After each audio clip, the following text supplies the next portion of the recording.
Ahí ya la están viendo. Entonces vamos a comenzar con una serie de preguntas que nos van a permitir entrar en sintonía con la clase. Pueden ir participando. Me encanta que esto sea como participativo para que podamos interactuar y tener su concentración durante las siguientes horas.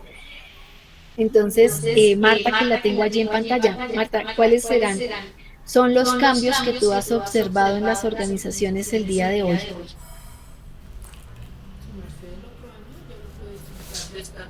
¿Qué crees que ha cambiado en las empresas? ¿Serán iguales como las de nuestros abuelos, tal vez, Ay, pero es Marta. tus papás? O Ay, pero me ayudamos.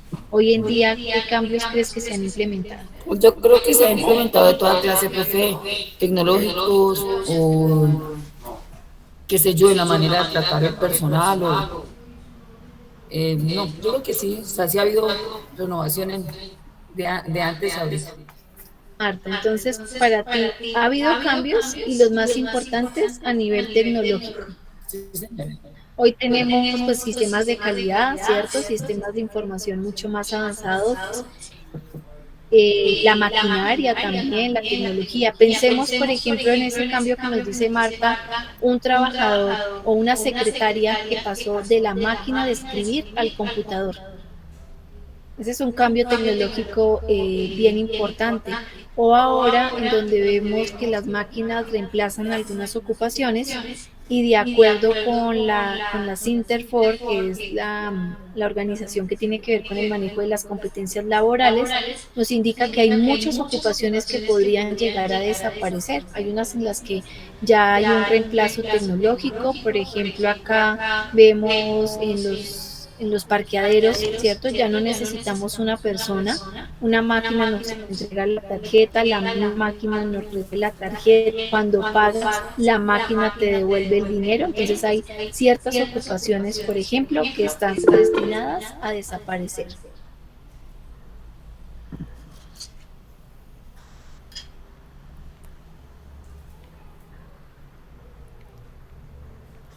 Adolfo, te escuchamos.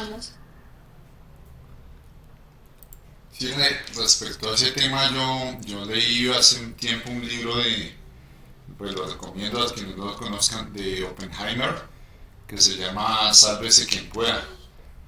Y pues habla de este tema de la renovación del trabajo y cómo pues algunas personas pierden su trabajo, sobre todo trabajos operativos, porque ya las máquinas o los robots solucionan ese tipo de trabajos. Pero también Oppenheimer llegaba a la sencilla conclusión de que pues también la sociedad iba a necesitar técnicos y ingenieros que supieran de esas nuevas tecnologías que llegan para manejar los robots y para repararlos y para utilizarlos. Entonces que el trabajo no era que desapareciera, sino que era un trabajo cambiante donde desaparecían unos puestos de trabajo, pero con el tiempo aparecían otros. Ok, muchas gracias, Adolfo. Bueno, Marcela también. Cuéntanos, Marcela. Pepe, yo creo que también ha cambiado la forma de incentivar a los trabajadores, ¿no? Digamos que antes los incentivos eran de pronto más a colaborarle con dinero o algo así. Ahorita pues se están usando, por ejemplo, los salarios emocionales. Entonces yo creo que eso sí es algo que ha cambiado hoy en las organizaciones. Podríamos decir que de pronto hay un mayor énfasis en las personas. Fíjense que cuando hablamos del desarrollo del trabajo, hay un autor que es Toffler que habla de tres etapas importantes. Y Toffler dice, si pudiéramos analizar todo lo que sucede con el trabajo, lo podríamos organizar en tres momentos históricos. El primero, relacionado con la era agraria, el segundo con la era de la industrialización y el tercero con la era del conocimiento. Entonces, en la era agraria, pues el valor, el trabajo estaba en la mano de obra, ¿cierto? Y el valor más agregado, pues en la tenencia de la tierra, el capitalismo y demás. En la industrialización, ¿cierto? Viene pues la revolución industrial, empieza a tomar una relevancia importante la máquina, se empieza a hablar de cómo la máquina se comunica con el hombre, incluso se puede llegar a pensar que la máquina lo reemplace, pero luego más adelante nos damos cuenta que realmente pues no es así y que debe existir una comunicación entre la máquina y el hombre. Empiezan los trabajos en línea, todos los procesos industrializados y en la tercera etapa o fase del trabajo, que es la que nos encontramos en este momento, tenemos la era del conocimiento. Y en la era del conocimiento nos contratan por lo que sabemos. Y yo le agregaría algo más, no solamente es el know-how, que es como todo el conocimiento que tenemos, sino que también tiene que ver con el ser. O sea, hoy no nos dicen solamente queremos personas que tengan amplios conocimientos, sino también que sean en el contexto del trabajo, que sean personas proactivas, que tengan iniciativa, que sean personas que solucionan rápidamente un problema. No quieren personas conflictivas, personas con dificultades para trabajar en equipo, entonces se pone en la balanza tanto el saber como el ser. Y de hecho, les cuento que hay muchas empresas que prefieren ahora el ser. Entonces, no, acá le enseñamos lo que tenga que aprender, ¿sí? Entonces, si es de tecnología, acá le coloco un plan canguro, lo coloco en un plan padrino. Empresas, por ejemplo, como Stefanini, empresas como Jambal, tienen planes canguros, planes padrinos en donde ingresas y por un mes, dependiendo de la complejidad del cargo, pues empiezas a aprender lo que tiene que ver con los conocimientos técnicos. Pero les interesa que seas proactivo, que tengas buena comunicación, que tengas un buen relacionamiento con el equipo de trabajo. Y de ahí, por ejemplo, que todos estos procesos de formación también les deben llevar a que ustedes tengan un buen equipo de trabajo, que empiecen a desarrollar trabajos interdisciplinarios. Eso es lo más rico que veo yo en esta especialización, porque dicto clase en varias de seguridad y salud en el trabajo, unas en las que son solo psicólogos. Esta me gusta mucho porque como hay tantos profesionales, eso les permite a ustedes integrarse y poder abordar de otra manera, comprender los riesgos desde esa mirada interdisciplinaria. Entonces hay unas exigencias en las organizaciones y esas exigencias pues se derivan de un proceso que de pronto todos ustedes han escuchado, que es la globalización. Y entonces muchos hablan de globalización y qué significa. Yo lo resumiría en tener todo al alcance de la mano. Es decir, hoy por ejemplo yo estoy dictando esta clase a través de tecnologías de la información, pero por ejemplo, no sé, Marcela podría estar en otra parte del mundo recibiendo la misma clase. Hoy estamos inundados de productos chinos, ¿cierto? Los autos son un buen ejemplo de la globalización. Cada una de sus partes se ensamblan en diferentes partes del mundo, en donde está la mejor tecnología, en donde la materia prima es más barata y también donde la mano de obra, o sea, estoy hablando allí de personas, también es mucho más barata. Entonces, esta palabra globalización ha alterado el curso a nivel político, a nivel económico, a nivel social, a nivel tecnológico, y voy a hacer acá como un breve recuento de por qué la globalización ha venido cambiando y voy a llevarles a que ustedes intenten pensar si esto ha impactado en las personas o no ha impactado, si generalmente ha tenido un efecto o no. A nivel económico aparecen las empresas transnacionales. Cintia, ¿sabes qué es una empresa transnacional?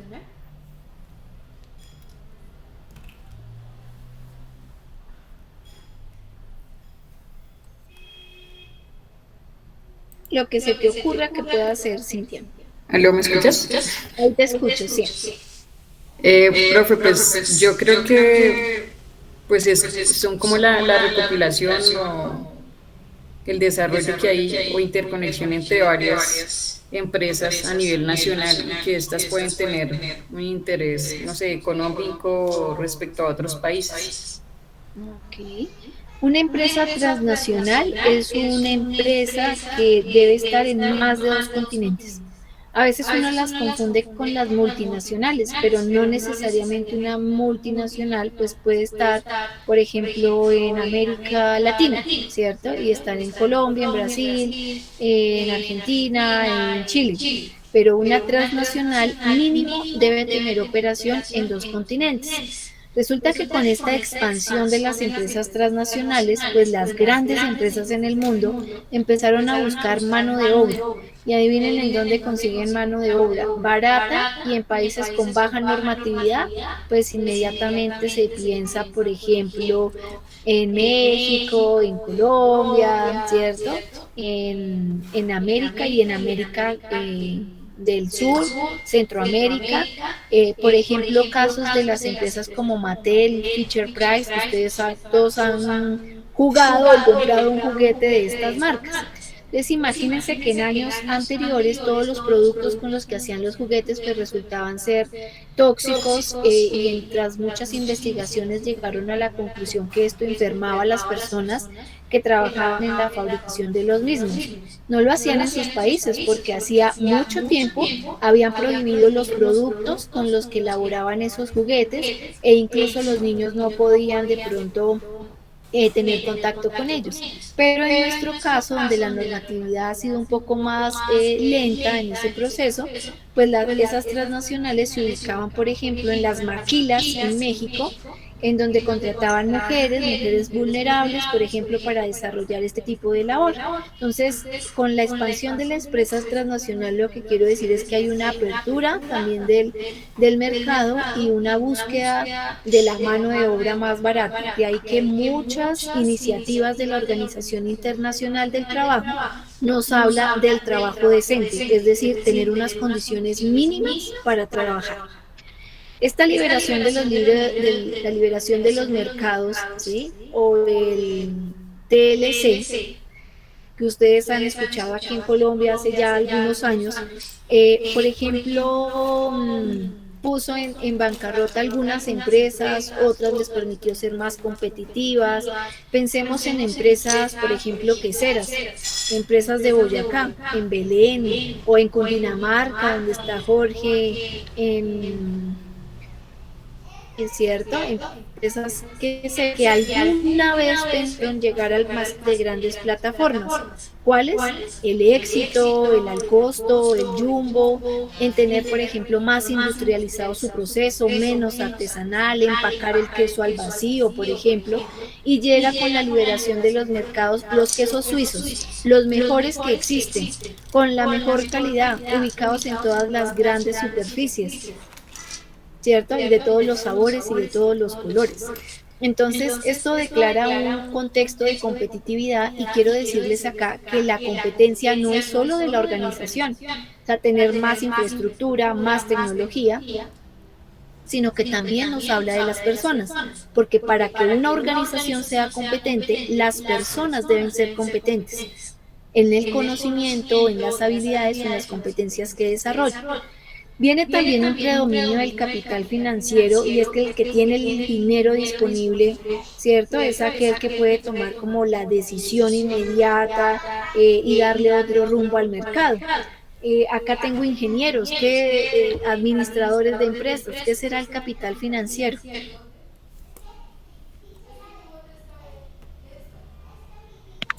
En concepto así técnico es como el dinero que tiene la persona para la inversión que tiene, para la inversión de lo que se está haciendo, o la actividad que se está ejecutando.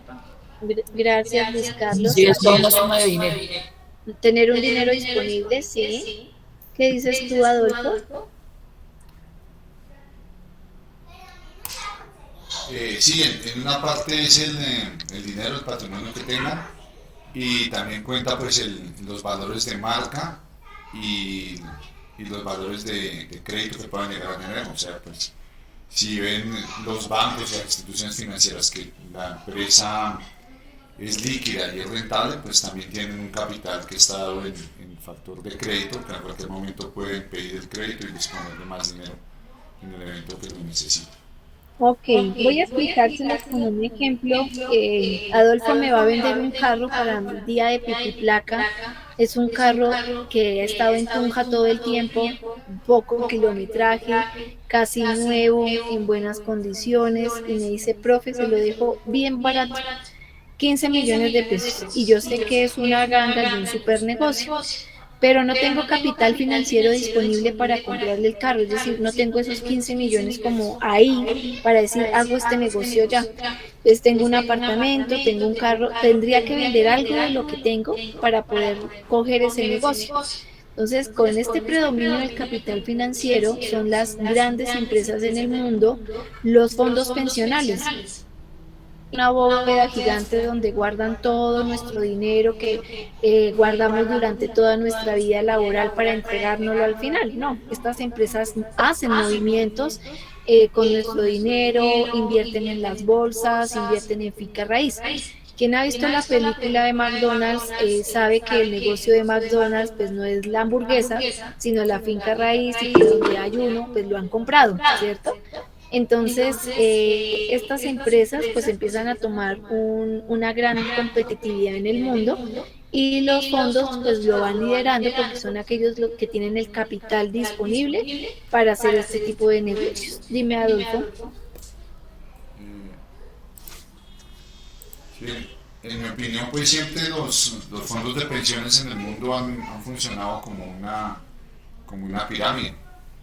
Con el dinero de las personas que están entrando hoy en día al mercado laboral, los que contrataron, digamos, este año y están empezando a donar pensiones, le empiezan a pagar las pensiones a los que se jubilaron ya, los que ya cumplieron la edad de jubilación este año.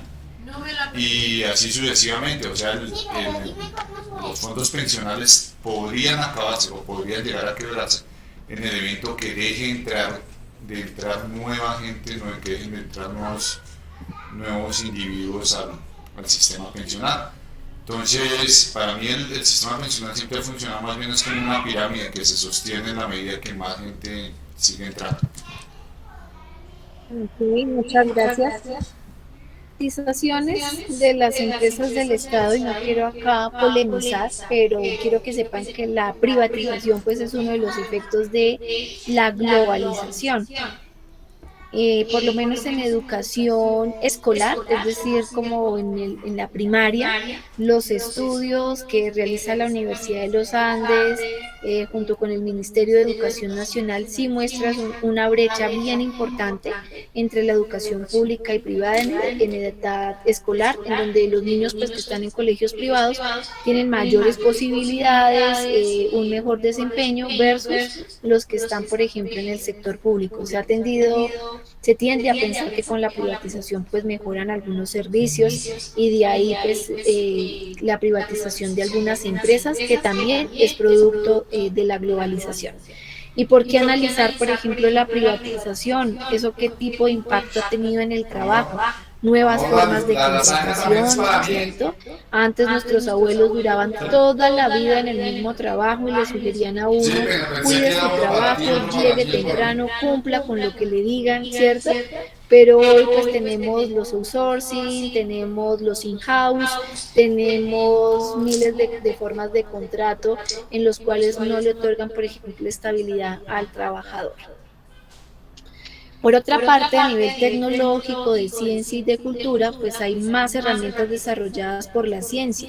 Hoy hablamos, por ejemplo, de reincorporación al trabajo. Pensemos en Fuerzas Armadas, personas que han tenido, por ejemplo, un accidente, amputación de miembros superiores, algún tipo de dificultad, digamos, en su trabajo que requiere una reincorporación laboral, en donde se utilizan ya prótesis, cambios en alguna maquinaria para poderla operar, avanza la ciencia médica. Un ejemplo de una herramienta desarrollada por la ciencia así inmediata. ¿Recuerdan ustedes los bicitaxis? Cuando arranca el bicitaxi, pues los que estudian acá educación física me corrigen, no sé si eso lo podían determinar como actividad física. 30 minutos puede ser pedalear la cicla y hacerlo por salud, pero imaginémonos 4 horas, 5 horas, 8 horas, ¿cierto? Con un desgaste musculoesquelético, ya eso deja de convertirse en una actividad física, incluso algo deportivo o recreativo, para convertirse en una situación que puede alterar la salud de las personas. Entonces luego les incorporan un motor, ¿cierto? Pues no era porque andaran más rápido y pasara todas las imprudencias que ellos cometen, sino indispensablemente también con el objetivo de cuidar de la salud de las personas que trabajan en esto. Y empezaron a organizarse en cooperativas, asociaciones, en registrarse para, digamos, organizar como esos empleos que podríamos considerar que son informales, ¿sí? Otros empleos informales, los coteros de las plazas de mercado, que se organizan también, los recicladores en Bogotá, los vendedores ambulantes de Chapinero. Entonces, fíjense cómo cambia el trabajo y cómo cambian las circunstancias y cómo la ciencia y los desarrollos tecnológicos pues permiten ir acomodando como todos estos aspectos o elementos que van surgiendo. La reducción de la distancia física, ustedes en Tunja, yo en Bogotá, reunidos por el mismo enlace, tener contacto en tiempo real. Entonces, eso nos permite hablar hoy de teletrabajo, de trabajo en casa, trabajo híbrido, y cada una de estas modalidades pues está teniendo impactos importantes en el trabajador. Por ejemplo, fíjense que la misma normativa va intentando organizar los procesos. Ahora, hace poco, hace como una semana, salió la ley que prohíbe, por ejemplo, enviar mensajes a los trabajadores después de su horario laboral, teniendo en cuenta pues todas las circunstancias en las que estamos viviendo, que prácticamente uno se sienta en el computador a las 7 de la mañana y puede estar terminando más de las 10 de la noche. Otro tipo de efectos han sido los sociales, entonces las condiciones del empleo han cambiado.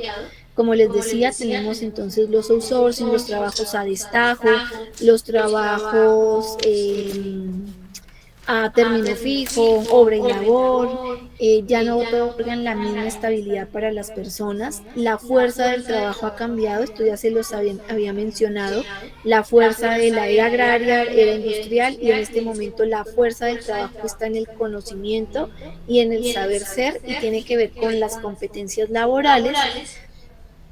Hay otras que son, por ejemplo, medioambientales, entendiendo que la organización en el medio en el que desarrolla, pues causa impacto importante. Por ejemplo, no sé si ustedes escucharon en algún momento la noticia de las empresas, por ejemplo, que trabajan con el cuero en las curtiembres en Bogotá, que contaminaban, por ejemplo, los acueductos, el alcantarillado, y tuvieron que cambiarlo, ¿no? Digamos, como trasladarlas, todos esos tipos de efectos sobre las personas, sobre el medio ambiente y el consumismo. Hoy tengo el iPhone 12, pero al mes ya sale el 13, el 14, entonces cada vez queremos ir adquiriendo un producto nuevo. Eso habla de la competencia y del consumismo. Como les decía, que quienes son competentes en el trabajo son las personas, pues hay personas dedicadas a pensar cómo mueve el factor económico.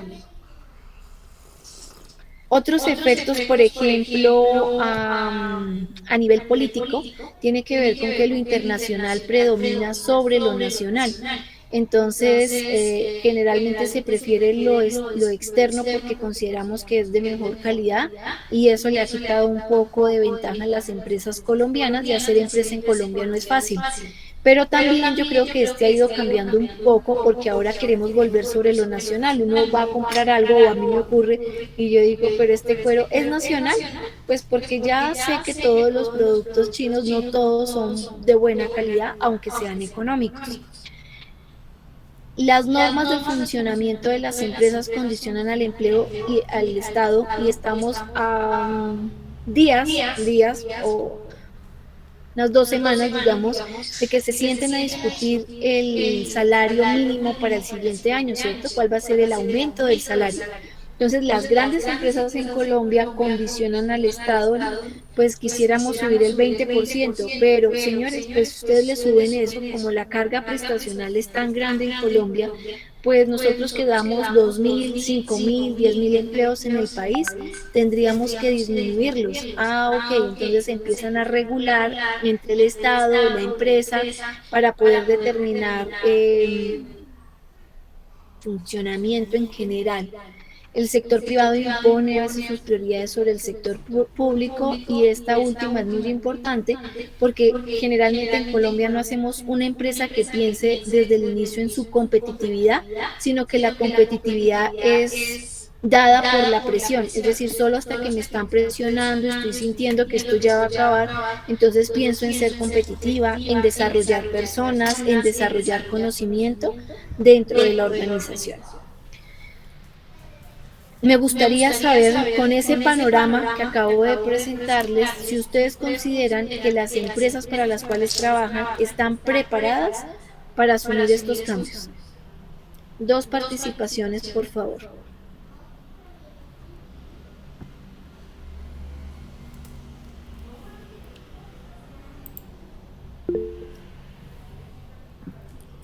Adolfo, adelante.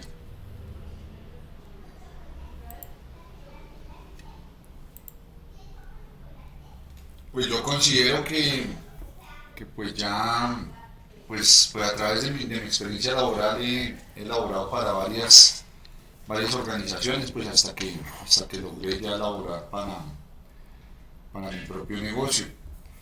Inicialmente trabajaba con un banco donde todo estaba organizado y después llegué a trabajar en un emprendimiento donde nada estaba organizado. Yo pienso que sí, esto se vivió el año pasado, fíjate que pues nos empezamos a dar cuenta que el local físico al estar cerrado ya no era tan necesario y sin embargo pues nosotros desde el departamento de mercadeo de la compañía habíamos ya diseñado, inclusive antes de pandemia, venimos diseñando estrategias para vender por Mercado Libre, para aprender de lo que es el mercadeo, el marketing digital, para aprender cómo funciona un e-commerce y lograr que los clientes empezaran a comprarnos por internet. Eso ya lo venimos desarrollando.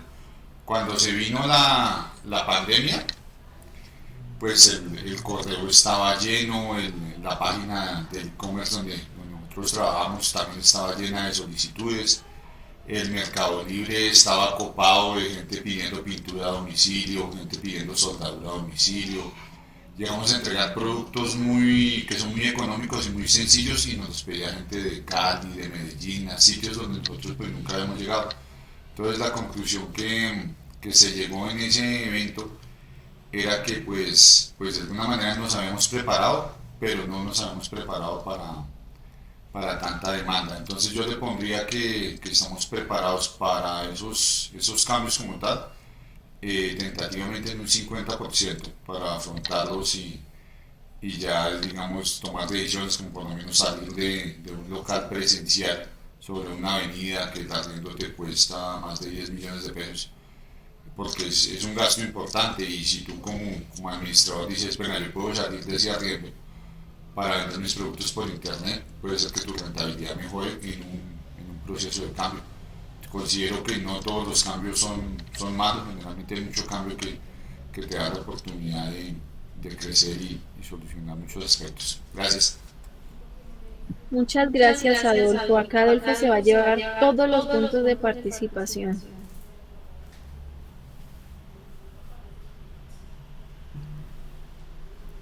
Otra participación, por favor.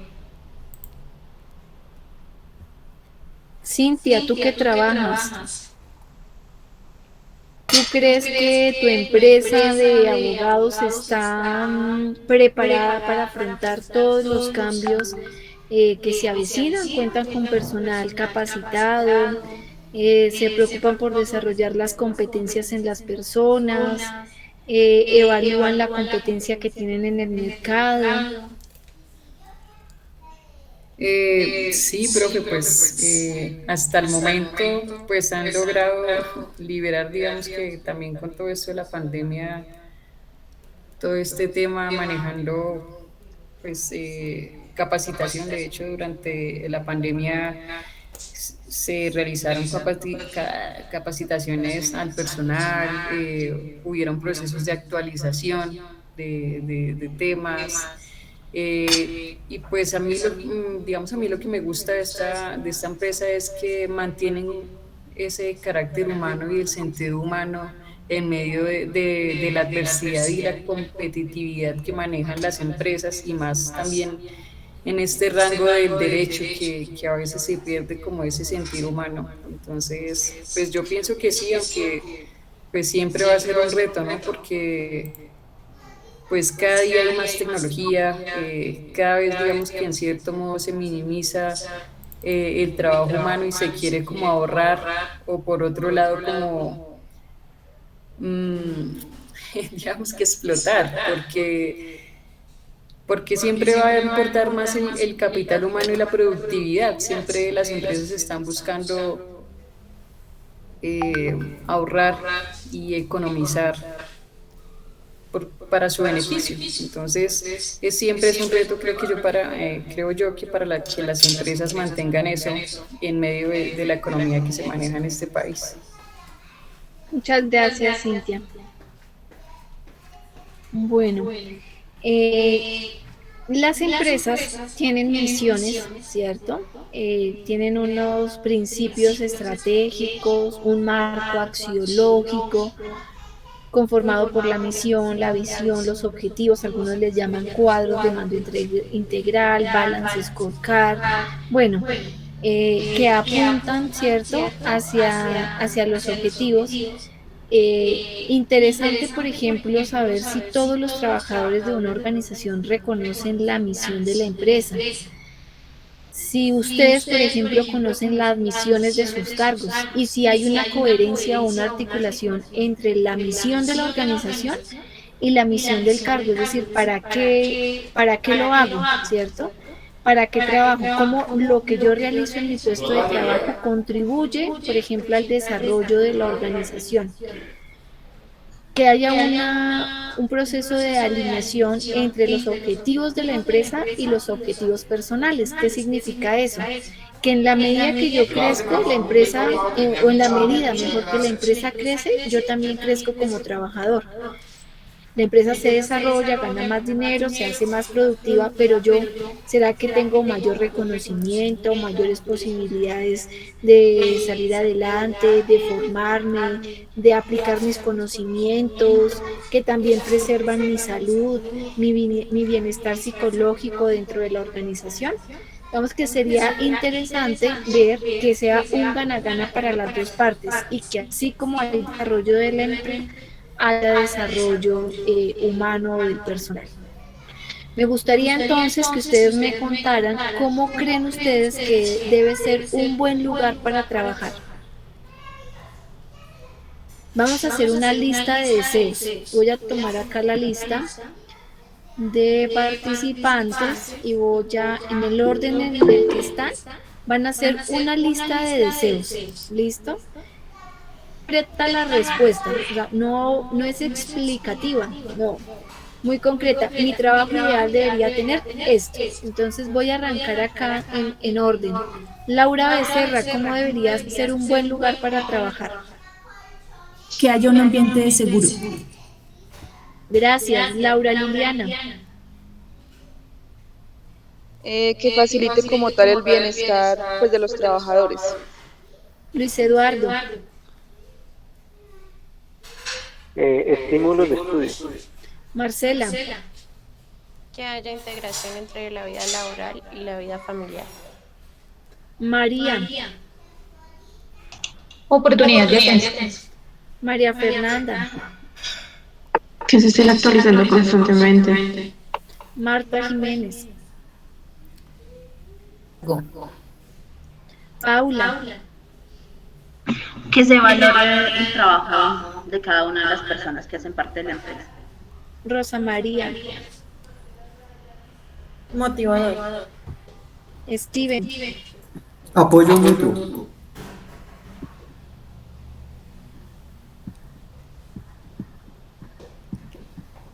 Apoyo mutuo, dije. ¿Sí me escucharon? Gracias, Steven. Adolfo. Que el jefe inmediato sea un líder inspirador. Gracias, Alejandra. Comunicación efectiva con los dirigentes. Ana Castellanos. Profe, que sea equitativo. Carolina.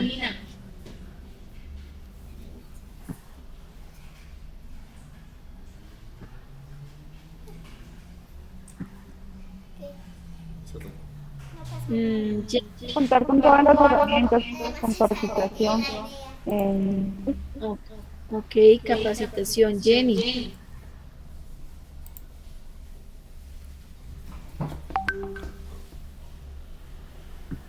Es que no sé si tengo acá el nombre completo. Castro Hernández, pero ¿es Jenny? Jessica. Jessica. Crecimiento personal y profesional. Cintia. No pueden repetir, ¿no? No me hagan trampa. No sé si ya dijeron algo así como el equilibrio entre la vida y el trabajo. Sí, ya lo mencionaron, ya lo dijeron. Otros Comunicación asertiva. Listo, con comunicación. Javier. Un ambiente tranquilo. Ese también ya lo dijeron, fue el primero, el ambiente. Otro, Javier, rápido. Respeto.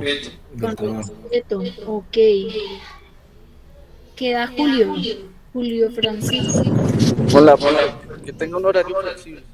Perfecto. Ay, así me gustaría a mí también mi trabajo. Remuneración equitativa o coherente con la profesión y la experiencia. Perfecto, Cintia. Bueno, yo comparto con Julio Francisco. A mí me encantaría, y de hecho cuando seleccioné mi trabajo, uno de los criterios fue tener tiempo flexible, es decir, que yo pudiera manejarlo. Ha sido muy difícil en los 2 últimos años, porque no sé si ustedes lo sepan, pero pues la docencia le consume a uno el tiempo acá directo en televisión, digo yo, en televisión, y además es costoso el tiempo en televisión y corto para poder uno transmitir el conocimiento. Pero antes de la pandemia creo que es un trabajo que sí permite alguna flexibilidad de tiempo y esa es una característica muy importante en este momento. Sobre todo porque los adultos también tenemos reforzadores en el trabajo. Les voy a dar un ejemplo para que me entiendan a qué me refiero. Cuando yo quiero que un niño, ¿cierto? Allá Mariana, ¿sí, Adolfo? Mariana, haga caso. Entonces, Mariana Gómez. Entonces uno le dice a Mariana, ¿qué prefieres? ¿Un dulce, un chocolate, una ida al parque o una boleta de cine? Y ella escoge lo que más le refuerza. Y entonces imagínense que nosotros en el contexto laboral también tenemos reforzadores. Que si quieres un chocolate o una ida al parque mañana.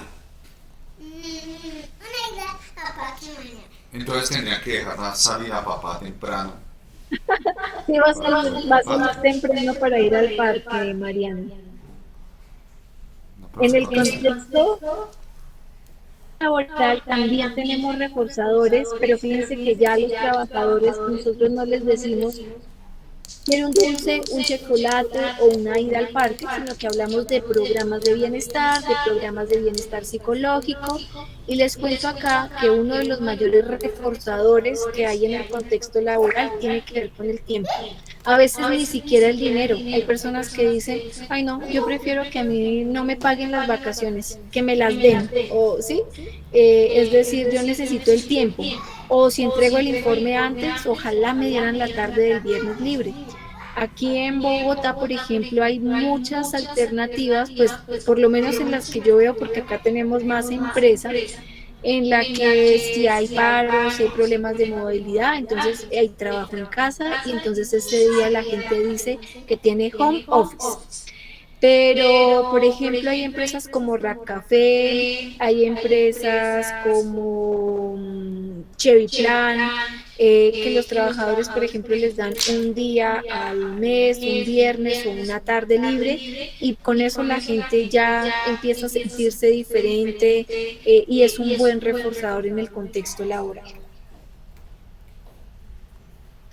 Entonces, estos trabajos tienen algunas características, yo le colocaría todas las que ustedes mencionaron, porque el trabajo y el concepto ha ido cambiando. Imagínense que en la historia, cuando se empieza a hablar del trabajo, si ustedes recuerdan la Biblia, arranca como castigo, nada más y nada menos. Entonces dice, ahora tendrás que trabajar y ganarte el pan con el sudor de tu frente. Y entonces imagínense ustedes a los jefes que quedaron con el concepto de trabajo como castigo. Pues castigadores, de esos que supervisan y mejor dicho aquí no se pierde ni un minuto, aquí es trabajando, ya timbraron a las 7, ya timbraron a las 5, si se alistan antes de las 5 parecen servidores públicos, bueno. Un jefe con una supervisión bien excesiva cuando el concepto del trabajo es como castigo. Pero no se quedó ahí, el concepto fue cambiando a lo largo de la historia y hoy tenemos un concepto de trabajo más psicosocial en donde decimos que trabajar no debe ser un castigo. Cuando uno le dice a la abuelita, no, es que tengo que trabajar no, ¿por qué no viene? Es que voy a trabajar el fin de semana. Ay, pobrecita, mijita, ¿cierto? Porque el concepto que tiene algunas generaciones atrás es de castigo. Hoy día, entonces, debe facilitar la realización personal. ¿Qué significa eso? Que permita el desarrollo de las personas en el contexto en el que se desempeñan, el relacionamiento, que proporcione estatus y prestigio. Y acá yo digo, es que no es lo mismo decir que uno trabaja en Avianca, o no es lo mismo decir que uno trabaja en la Universidad Nacional, o en los Andes, o no podría ser lo mismo decir que se trabaja en la UPTC, ¿cierto? Como que el lugar para el que uno trabaja le genera un estatus, un prestigio, un apoyo social en el lugar en que se ubica. Es fuente de identidad personal. Empiezan a sentirse identificadas las personas con algo, a comprometerse, a tener sentido de pertenencia. Es una fuente económica porque todos trabajamos para tener un dinero y un recurso con el cual se satisfacen las necesidades básicas. ¿Cuáles? Pagar el arriendo, el estudio de los hijos, hacer mercado, cualquier cosa que necesitemos básica en nuestra vida personal.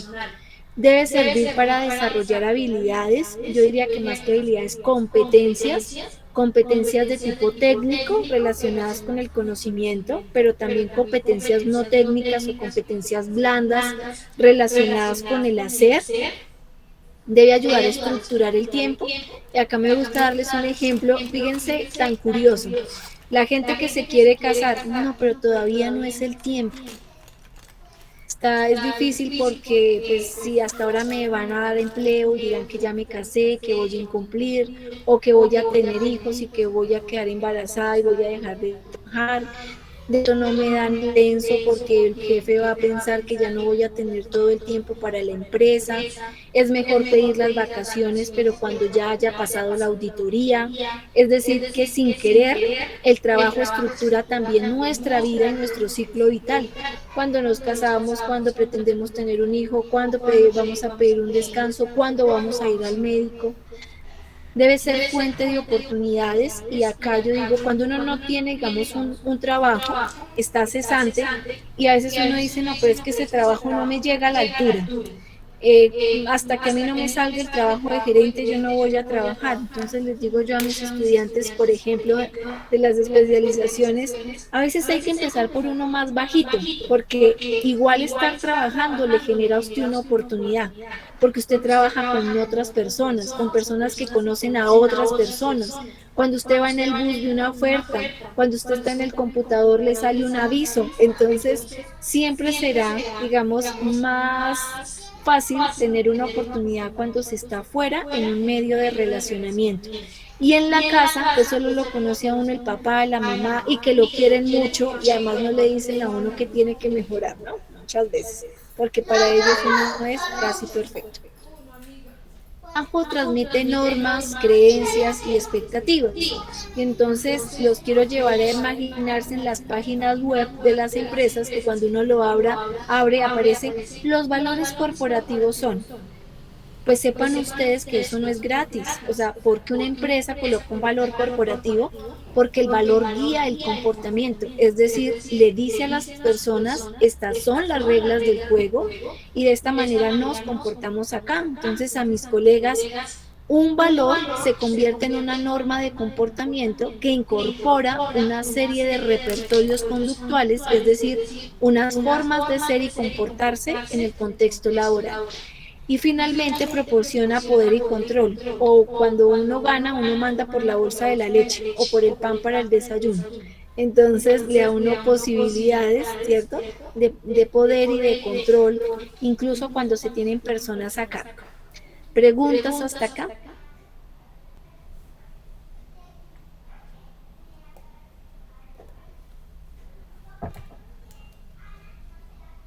Bueno, yo voy pasando. Anímense en abrir sus micrófonos. Y entonces hasta aquí hemos llegado a un panorama, ¿cierto? El panorama de revisar un poco qué pasa en el contexto, qué significa el trabajo, y acá la invitación, terminando esta parte del contexto, es a que ustedes no se enfoquen solamente en lo que ustedes hacen de su trabajo. Esto requiere una mirada mucho más amplia, sobre todo para quienes quieren ubicarse, por ejemplo, como directores, coordinadores, crear su propia empresa. Hay que hacer una lectura del contexto a todos los niveles, que pasa en la política, en la economía, en la ciencia. Para pensar de esa manera abre muchas más ventanas en el contexto laboral. Entonces, ustedes hasta acá ya son duchos en esto, así que son ustedes los que me van a decir que es un riesgo laboral, porque a mí se me olvidó que es un riesgo laboral.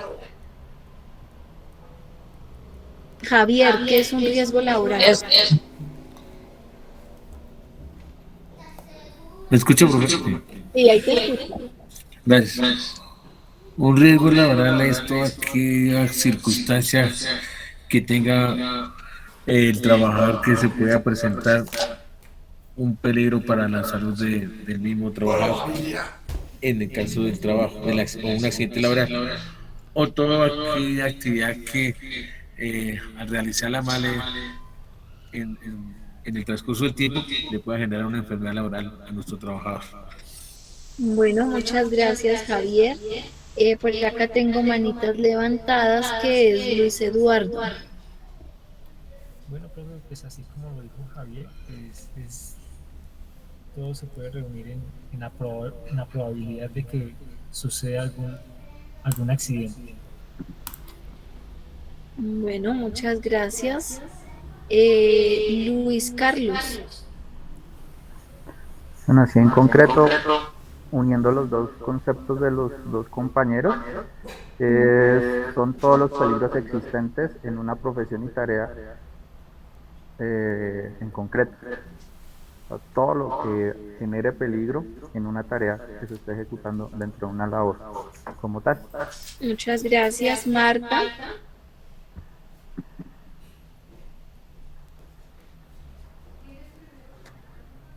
¿Cuántos tipos de riesgo habrá, Marta? Tipos de riesgo hay, bueno, físico. 7. Bueno, gracias. ¿Qué dice Steven? Pues tipos de riesgo, riesgos naturales, biológicos, laborales, químicos, de pronto también sanitarios. Ok, muchas gracias, Steven. Bueno, ¿qué es un riesgo entonces? Habrían dos tipos de riesgo, ¿sí? Yo acá no me voy a detener porque ustedes lo han ido abordando y quiero ir enmarcando para llegar al concepto de factor de riesgo psicosocial. Entonces sabemos que hay riesgos de origen común, que es la probabilidad que ocurra un accidente o cualquier actividad, pero que no sea laboral, es decir, no sucede en el contexto del trabajo. Y los laborales, pues es la probabilidad de que ocurran en la actividad laboral que se desarrolla. En un riesgo se valoran algunos elementos importantes como la duración, el tiempo de exposición, la intensidad, la recurrencia, la exposición, el daño o la percepción del daño. Voy a darles un ejemplo en la que voy a integrar estos elementos. Yo tengo una empresa de pollos, MacPollo. Tiene una parte tiene los frigoríficos, ¿cierto? Entonces tengo un grupo de personas que trabajan dentro de los cuartos fríos y otras que trabajan fuera en el mostrador, pero también con algún tipo de frigorífico. Entonces, no es lo mismo, ¿cierto?, desarrollar la tarea, por ejemplo, 5 horas expuesto en el cuarto frío, dentro del cuarto frío, a estar, por ejemplo, 3 horas o 1 hora, entrar y salir del cuarto frío, o solamente entrar, por ejemplo, a empacar algunos alimentos o a sacar algunas bolsas, que el que tiene que permanecer más tiempo durante el cuarto frío. Entonces, hay una intensidad del factor de riesgo para aquel que se expone durante más tiempo, ¿cierto? El que tiene que entrar más veces. Entonces, por ejemplo, solamente entra unas 3 veces al día, pero cada vez que entra dura, por ejemplo, 1 hora dentro del cuarto frío, y hay otro que entra, por ejemplo, cada hora, pero solo 5 minutos, ¿cierto? Cambia entonces la intensidad, la duración, el tiempo de exposición. Y finalmente esta que tiene que ver con la percepción de daño es una característica pues subjetiva, porque cada uno percibe de manera diferente. Hay personas que pueden percibir que un jefe, ¿cierto?, el estilo de mando de un jefe, por ejemplo, es inadecuado, le causa angustia, temor, pero hay otro que el mismo jefe, con el mismo estilo de mando, no le causa nada, o sea, le parece normal la forma como dirige a los trabajadores. Entonces allí uno dice el mismo jefe, el mismo estilo de mando, pero dos personas que lo perciben diferente, pues tiene que ver con ese nivel o esa percepción del daño. Algunos lo perciben, otros no. En esta caricatura, pues nos enfrentamos a una realidad del riesgo, y es que pues no nos da muchas veces segundas oportunidades, ¿no? Muchas veces son fatales o ya se contrae una enfermedad y pues no es posible devolvernos en el tiempo para que eso no ocurra, por lo que nosotros sí tendríamos la capacidad de adelantarnos con programas de promoción, de prevención, con el fin de evitarlos en el contexto laboral. Entonces, ahora que ya vimos que era un riesgo, vamos a preguntarnos qué es un factor de riesgo. 2 participaciones, por favor.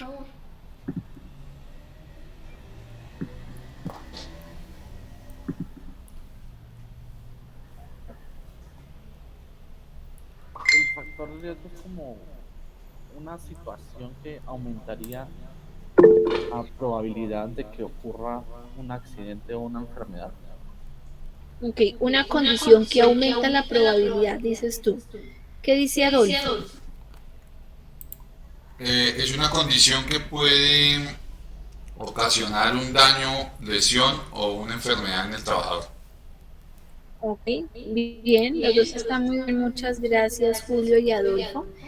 Un factor de riesgo tiene que ver con esa condición, entonces uno dice es un elemento, es un fenómeno, un ambiente, una acción humana que va a tener la capacidad potencial para producir una lesión o un daño en la salud.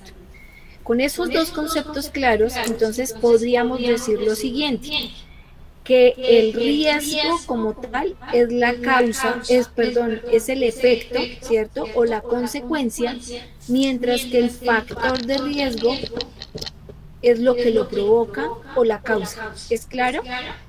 Factor de riesgo, la causa o lo que lo provoca, y mientras que el riesgo sería la consecuencia o el efecto. Entonces, ¿qué será un factor de riesgo psicosocial? Vamos a verlo acá. Tengo un video para ustedes, entonces regálenme un segundo. Me indican si lo escuchan.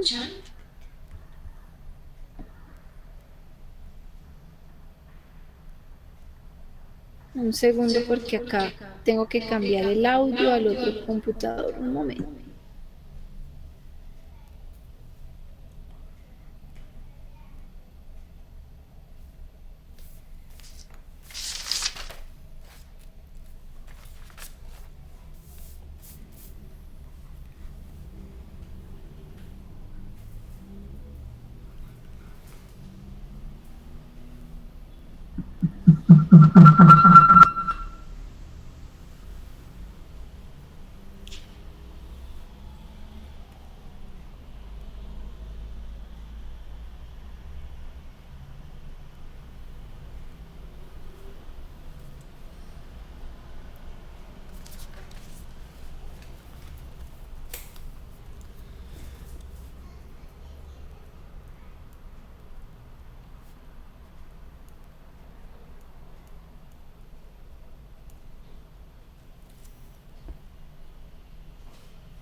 No se oye. Violencia laboral.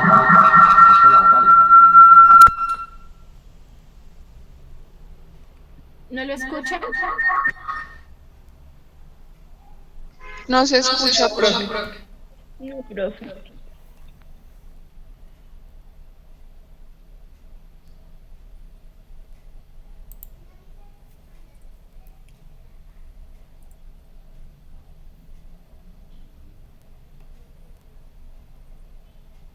Adolfo, por favor, me indicas ahora con tu pulgar arriba si escuchan. ¿Listo? Acá te estoy viendo. Que levante la mano si la escucho. Sí, por mandar marca el video, me indicas con tu pulgar para no interrumpirlo. Gracias. Ok.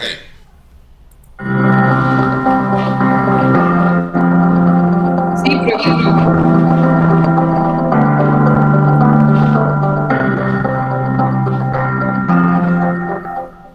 Los riesgos psicosociales son las consecuencias psicológicas, físicas y sociales negativas que se derivan de deficiencias en el diseño, organización y gestión del trabajo. No existe un listado cerrado y reconocido de los tipos de riesgos psicosociales, pero algunos de los más frecuentes son los siguientes: estrés laboral, violencia laboral, acoso laboral, acoso sexual, inseguridad contractual, síndrome burnout, conflicto familia-trabajo y trabajo emocional. Existe cierta confusión entre los riesgos psicosociales y los factores de riesgo psicosocial. Podemos entender los riesgos como las consecuencias y los factores de riesgo como las causas. Los factores de riesgo psicosociales son aquellas características de las condiciones de trabajo y sobre todo de su organización, que afectan a la salud de las personas a través de mecanismos psicológicos y fisiológicos, a los que también llamaremos estrés. Dentro de los factores de riesgo psicosocial podemos encontrar los relativos al entorno de trabajo, como pueden ser las condiciones ambientales y el diseño del puesto de trabajo. Los relativos a la organización de tareas y funciones, como puede ser el ritmo de trabajo, la monotonía, la carga de trabajo, el nivel de responsabilidad. Factores de organización del tiempo, como pueden ser las pausas y duración de la jornada, la flexibilidad de horarios y los trabajos a turnos. También tenemos la estructura de organización del trabajo, como puede ser la participación y decisiones del trabajador, el estilo de mando, la comunicación en la empresa, las relaciones personales y el apoyo social. Y por supuesto también los factores personales del trabajador. La exposición a los riesgos psicosociales puede provocar efectos negativos tanto en los trabajadores como en las organizaciones, y a largo plazo también genera un impacto negativo sobre la sociedad en su conjunto. Estos efectos sobre las personas pueden tener consecuencias psicosomáticas, psicológicas y conductuales. Sobre las organizaciones generan absentismo, descenso de la productividad y pérdida de capital humano. Y sobre la sociedad genera unos costes médicos, costes humanos y pérdida de competitividad. Los riesgos psicosociales pueden afectar potencialmente a todos los sectores productivos, sin excepción alguna, y a todos los niveles de la empresa. Los empresarios tienen la obligación jurídica de proteger en el lugar de trabajo la salud y la seguridad de sus empleados y de protegerlos contra los efectos del estrés y otros riesgos psicosociales. La empresa debe evaluar los riesgos y adoptar medidas preventivas antes de que sus trabajadores caigan enfermos. También es necesario informar y formar a los trabajadores sobre dichos riesgos. Y por último, una adecuada vigilancia de la salud permite detectar la aparición de síntomas en los trabajadores. Solicita a tu servicio de prevención la realización de la evaluación de los riesgos psicosociales mediante la aplicación de un método válido. La gestión del estrés suele ir dirigida a las personas y no a las organizaciones. Sin embargo, la clave para prevenir el estrés laboral y los riesgos psicosociales reside en la organización y la gestión del trabajo. Prevenir las consecuencias del estrés laboral es mejor que reaccionar una vez que se han producido. Algunas medidas eficaces para prevenir el estrés laboral son definir las funciones del puesto, realizar una planificación adecuada del trabajo, realizar pausas y descansos durante la jornada laboral, garantizar condiciones ambientales saludables, recompensar a los trabajadores por un buen rendimiento, fomentar la participación de los trabajadores y conceder a los trabajadores la posibilidad de controlar su trabajo.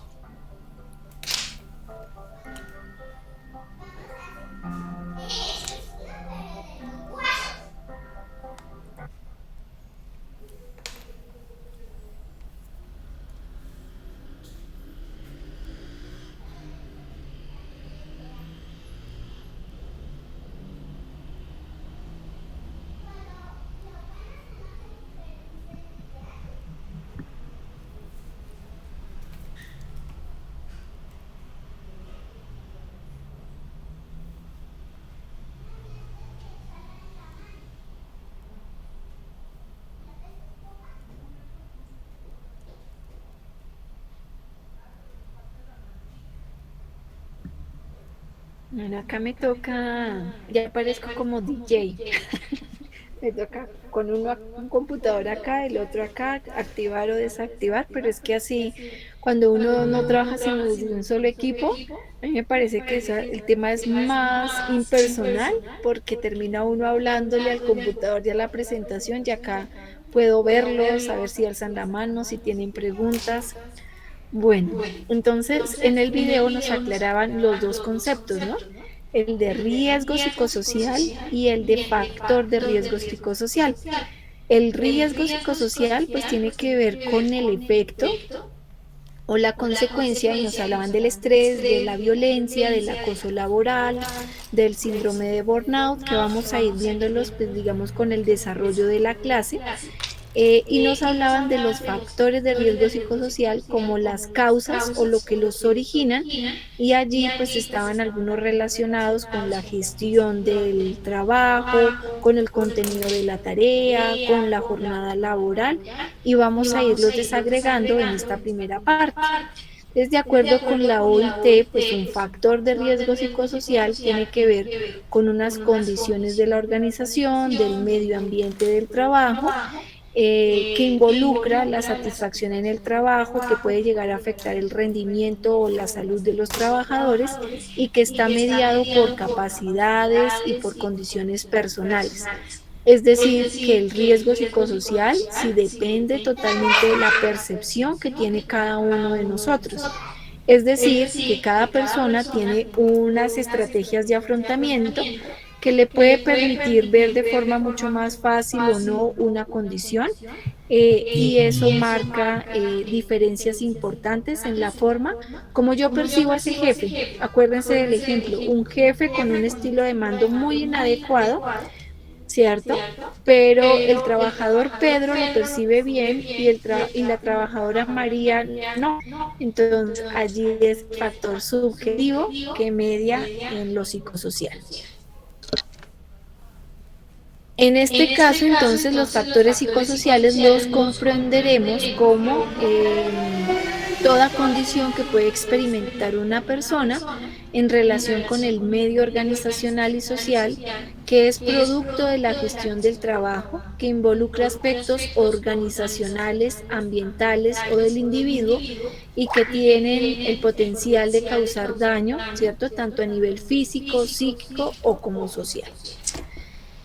Vamos a ver cuáles serían entonces las características de los factores de riesgo psicosocial.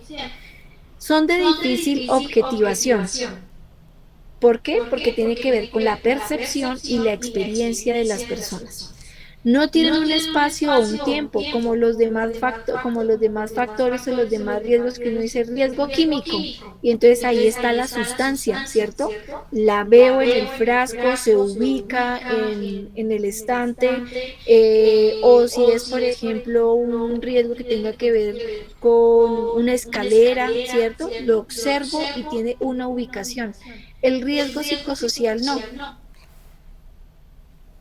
El riesgo psicosocial no tiene una ubicación en espacio y en tiempo.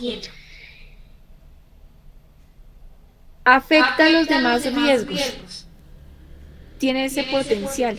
Entonces, fíjense que uno no podría decir, por ejemplo, lo mismo con un riesgo químico. O sea, es la sustancia la que provoca el efecto, pero en este caso el psicosocial sí actúa de forma transversal y afecta a los otros riesgos.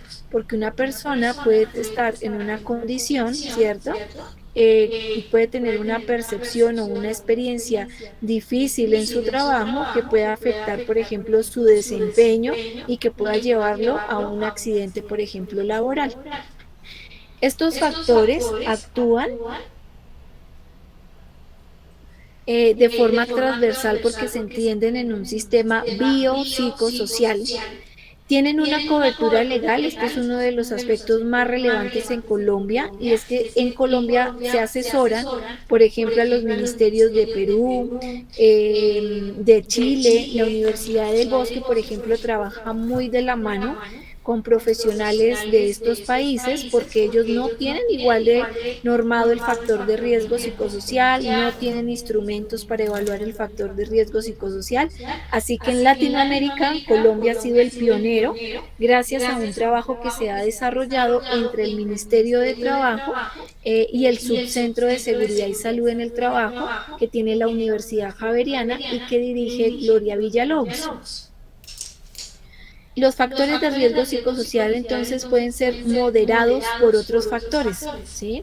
Como características individuales, como características externas al trabajo, llámese familia, es decir, que ser casado o soltero, tener una red de apoyo o no, puede moderar la respuesta ante el factor de riesgo psicosocial. Un ejemplo, una persona, por ejemplo, que es casada, puede tener la posibilidad en su casa de compartir las experiencias negativas de su trabajo, de recibir un consejo, de sentirse un poco más tranquilo.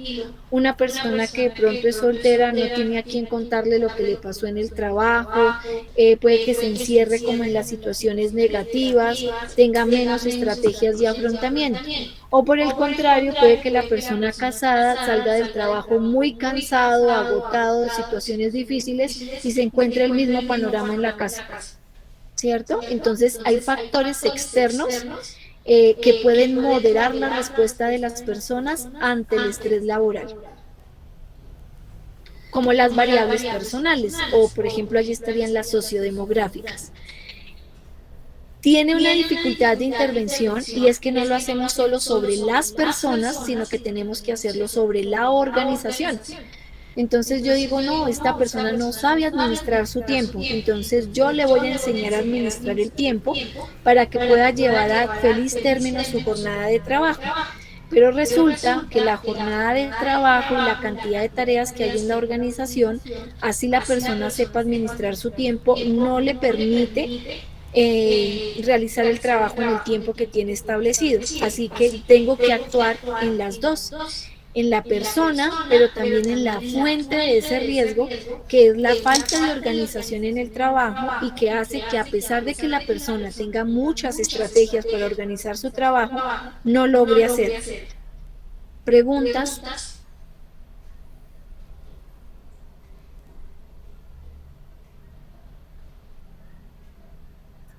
Voy subiendo la complejidad, entonces me van diciendo si vamos bien o vamos mal. ¿Todo claro entonces hasta este momento? Sí, señora. Estos factores, Marta iba a preguntar. Adelante, Marta. No, profe, que sí, señora. Que sí, vamos claros. Yo no logro escucharte. Me indican si soy solo yo o... No, yo creo que es mi internet, profe, que está como mal. Escucho. No, pero sí se Aquí escucha me aquí aparece. Marta. Espérame, puedo ser yo. Vuelve a hablarme, por favor, Marta. No, profe, tú dijiste, vamos claros, y yo te respondí que íbamos claros. Ah, muchas gracias, ya te escucho. Había bajado aquí el volumen y ya. Listo, muchas gracias. Entonces, estos factores de riesgo psicosocial causan desajuste entre las personas y las organizaciones. Aquí tenemos como en el diagrama una balanza. Hay condiciones intralaborales, es decir, que se desarrollan dentro del contexto laboral, y otras que son extralaborales, que están fuera del contexto laboral y que tienen que ver, por ejemplo, con el desplazamiento al trabajo, con las características de la vivienda, con las redes de apoyo, con la forma como está constituido el núcleo familiar. Entonces, cuando hay un desajuste, ¿cierto? En los factores de riesgo psicosocial, por allí decía Cintia y otras personas en las características del trabajo ideal, que debía haber un equilibrio trabajo-familia, ¿cierto? Entonces, muchas veces no hay ese equilibrio, ni entre el trabajo, ni lo extralaboral, ni las condiciones del individuo. Y allí, pues entonces empieza a complicarse el panorama. Vamos a ver acá una clasificación de los factores de riesgo psicosocial. Esta clasificación es una taxonomía genérica, es decir, la que se utiliza a nivel internacional, de la que habla la OIT, de la que aparece en la resolución 2646 del 2008. En Colombia tenemos unos instrumentos que tienen una clasificación para evaluar el riesgo psicosocial, pero esa clasificación es una adaptación de lo que estamos viendo en la pantalla. Entonces voy a enseñarles las dos para que no queden solamente con lo de la batería, sino lo que se organiza en el marco, digamos, general de la Organización Internacional del Trabajo. Vamos a tener tres conjuntos para que aquí no se me pierdan. El primer conjunto tiene que ver con los factores de riesgo psicosocial intralaboral, es decir, dentro del contexto del trabajo. Entonces, ¿qué puede pasar en el contexto laboral? Lo primero tiene que ver con las características del trabajo. ¿Cómo son las formas de comunicación? Entonces, Cintia dijo, debe haber comunicación asertiva, ¿cierto? Entonces, una condición dentro del contexto laboral tiene que ver con las formas de comunicación, con la tecnología del cual nos hablaba Marta, con las modalidades en que se organiza el trabajo, las demandas cualitativas, es decir, de responsabilidad del cargo. Hay trabajos donde hay una excesiva responsabilidad, como por ejemplo el de, si no me equivoco, el de Luis Carlos, que es, ¿cuál es mi médico acá en el curso? Soy yo, profe. Julio, perdón. Como las de Julio, imagínense en el trabajo de Julio, su demanda cualitativa es excesivamente alta. O sea, la responsabilidad de Julio es la vida de una persona. Si el médico se equivoca, ¿cierto?, pone en riesgo la vida o la integridad de una persona. El que responde por valores o por dinero. Las demandas cuantitativas, como su nombre lo dice, de cantidad, tiene que ver con la cantidad de tareas que debe ejecutar en un tiempo. Entonces, hay personas que tienen pocas tareas o que tienen tareas acordes al tiempo de su trabajo, y otras que podemos tener muchas tareas, tantas que se vuelven desbordantes en el trabajo. Es decir, tengo que terminar llevándomelas para mi casa. Organizacional tenemos el estilo de mando. Entonces no es lo mismo tener un jefe con un estilo de mando adecuado, que me realimenta el desempeño, que me dice cómo voy en el trabajo, si voy bien, si voy mal, a uno que tiene un estilo muy inadecuado, con el cual no puedo conversar, nunca me dice si está bien o mal lo que hago. Es de pago. La empresa se atrasa un mes o se atrasa 2 meses en pagarme, o me paga cumplidamente y además me hace contratos que me dan estabilidad laboral. si tengo acceso a las inducciones y a las capacitaciones, o entré a este trabajo y nunca me dijeron qué era lo que tenía que hacer, sino que al otro día ya me empezaron a pedir cosas, si hay bienestar dentro de la organización, si hay mecanismos de evaluación de desempeño, si hay estrategias para manejar el cambio. Pues un día decidieron cambiar la sede y al otro día, ay, qué pena, cambiamos la sede, entonces ahora tienen que llegar hasta Duitama porque la nueva sede es en Duitama. O me ponen a participar del cambio y nos preguntan a todos los trabajadores qué pasaría si cambiamos la sede de la empresa, cuál sería su mecanismo de transporte, qué tipo de rutas podría tomar, ¿cierto?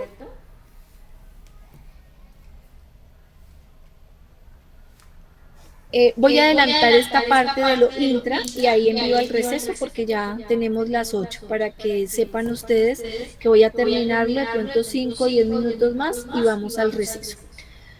¿Cuáles son las características del grupo social? El clima. Entonces alguien decía que tenga un buen ambiente de trabajo, dijo Javier.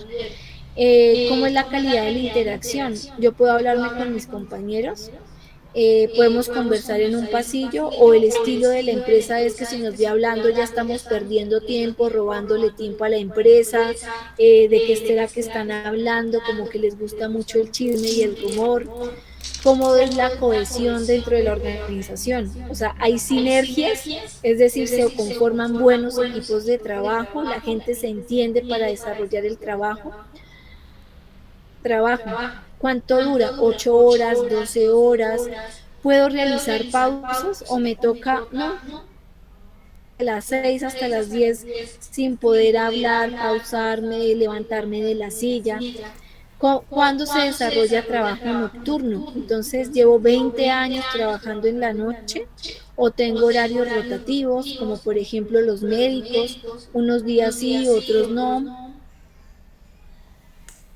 De seguridad, por ejemplo. Las características del medio. Ojo acá, miren.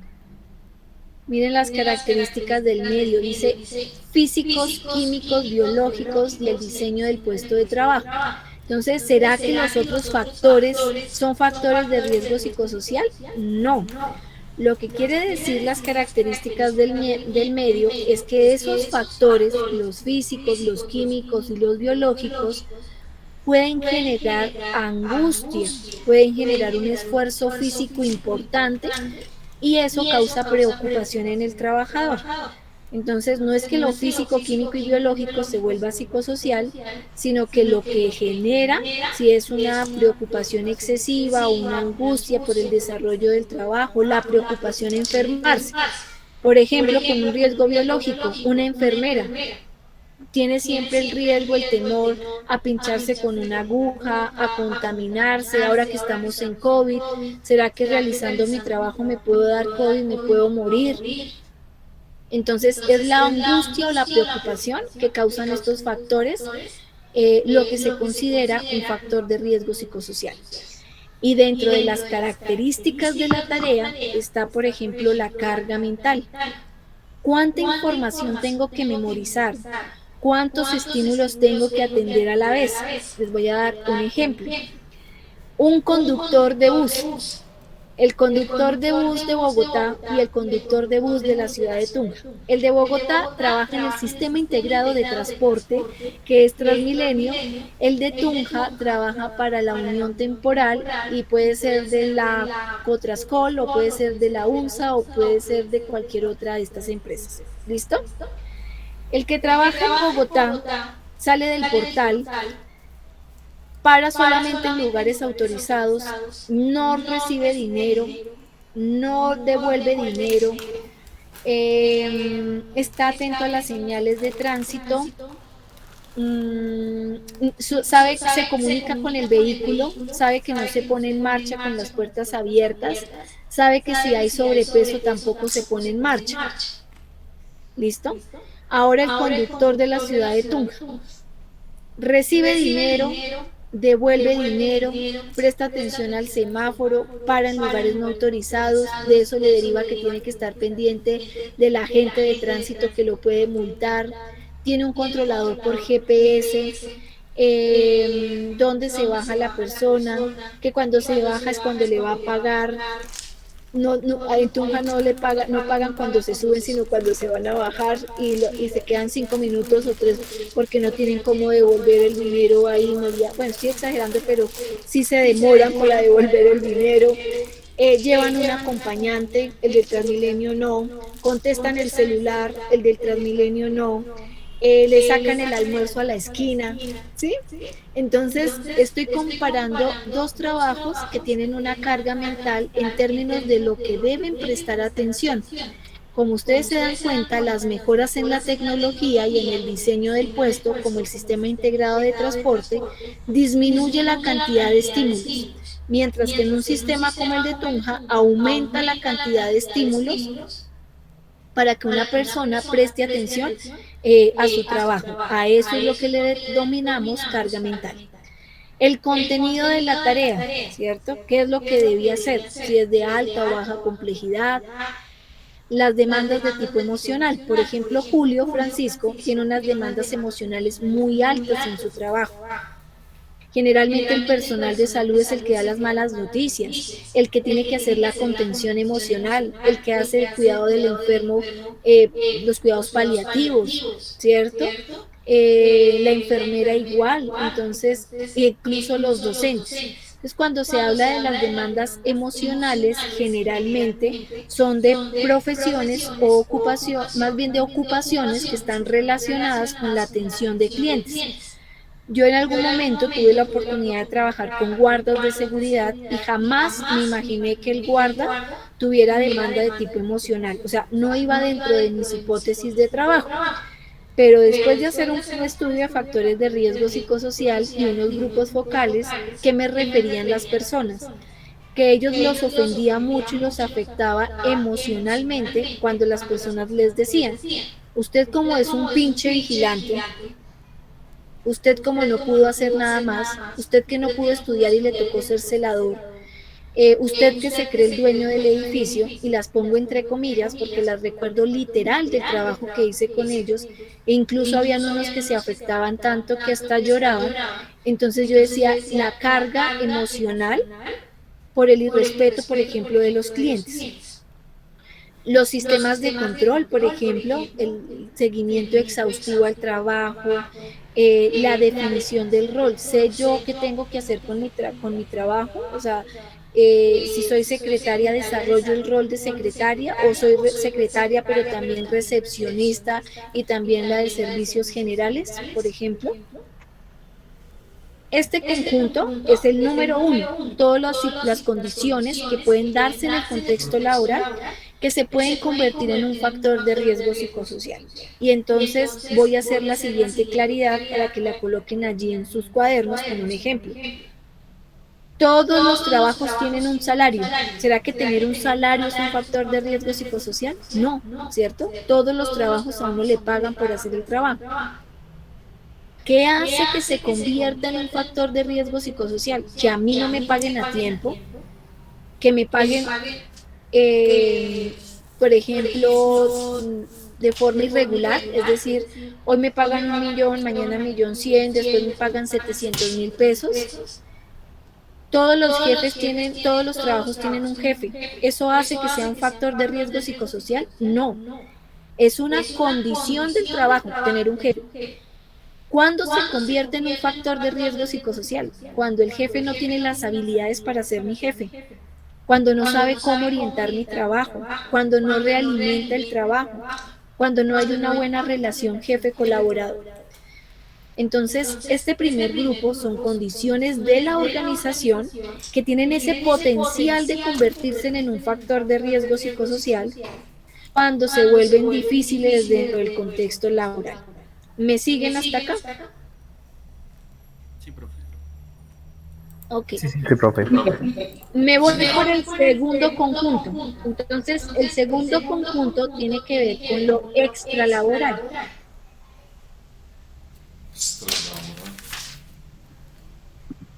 Con lo extralaboral, y allí, por ejemplo, está con la utilización del tiempo libre.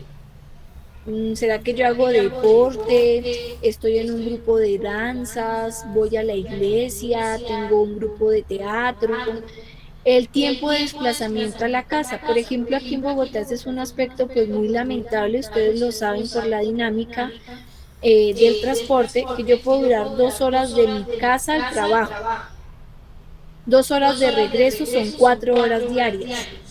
4 por 5 horas a la semana son 20 horas. Eso por 4 semanas al mes, por un año, eso va sumando ese tiempo que yo invierto en desplazamiento y que es tiempo menos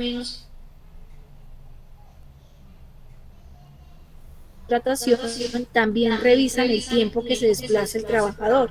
3 horas para llegar al trabajo, 2 horas y media. Y muchas personas por la necesidad dicen, no, pero yo le llego. Sí, pero fíjense a costa de qué, de su descanso, de jornadas mucho más largas, de exponerse a este factor de riesgo psicosocial. Pertenecer a redes de apoyo. Entonces les hablaba, por ejemplo, de grupos culturales, las características de la vivienda, tener servicios públicos, tener unas características apropiadas para el descanso, se convierten en factores extralaborales que se convierten en factores de riesgo psicosocial cuando no son aptos, es decir, no tengo tiempo, gasto mucho tiempo para mi casa, no tengo ninguna red de apoyo social y no tengo mis condiciones donde vivo no son aptas, por ejemplo, para desarrollar ni mi trabajo ni para vivir cómodamente. A nivel individual, tercer conjunto. Entonces, 3 conjuntos, intra, extra e individual. Pues yo miro la información sociodemográfica, entonces me interesa analizar el sexo, la edad, la escolaridad, la convivencia en pareja, el número de personas a cargo. No es lo mismo que tenga 2 a que tenga 6 hijos, no es lo mismo que que en la empresa lleve 6 meses a que lleve 3 años. El área en la que trabaja, no es lo mismo si es un directivo, si es un cargo operativo o un cargo, por ejemplo, medio de analista o asesor. ¿Cuáles son las características de personalidad que tiene el trabajador? ¿Es una persona introvertida, extrovertida, una persona afable, es decir, que se relaciona fácilmente con otros, o por el contrario, con dificultades de relacionamiento? Las estrategias de afrontamiento, cómo soluciona sus problemas. Algunos lo solucionan contándole a otros, otros lo solucionan pidiendo consejería, es decir, aquí hay estilos de afrontamiento centrados en el problema o centrados en la solución. Algunos que rumean el problema. ¿Qué es rumiarlo? Se quedan con el problema todo el día y desde que se levanta hasta que anochece y viven rumiando en la situación y no logran resolverla. Las situaciones de salud y los exámenes médicos ocupacionales. Entonces, por ejemplo, el examen médico de ingreso, el examen médico periódico, el examen de egreso, las condiciones de salud en las que ejerce la tarea. Estas son los 3 subgrupos, llamémoslo así, o los 3 conjuntos de factores de riesgo psicosocial. ¿Preguntas hasta acá?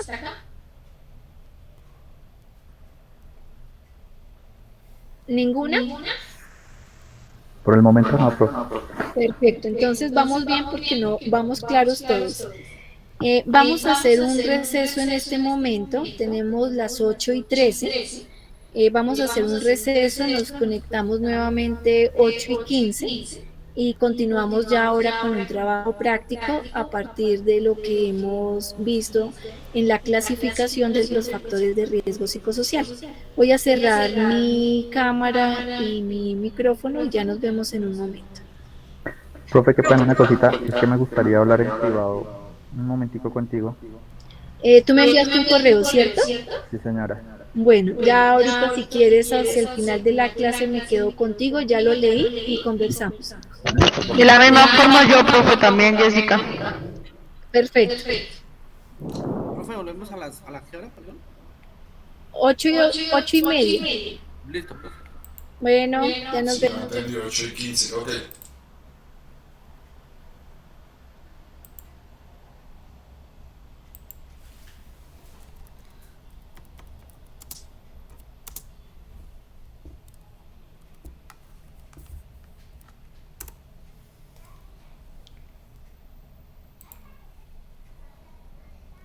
8:30, por favor. Lo que quise decir es que tenemos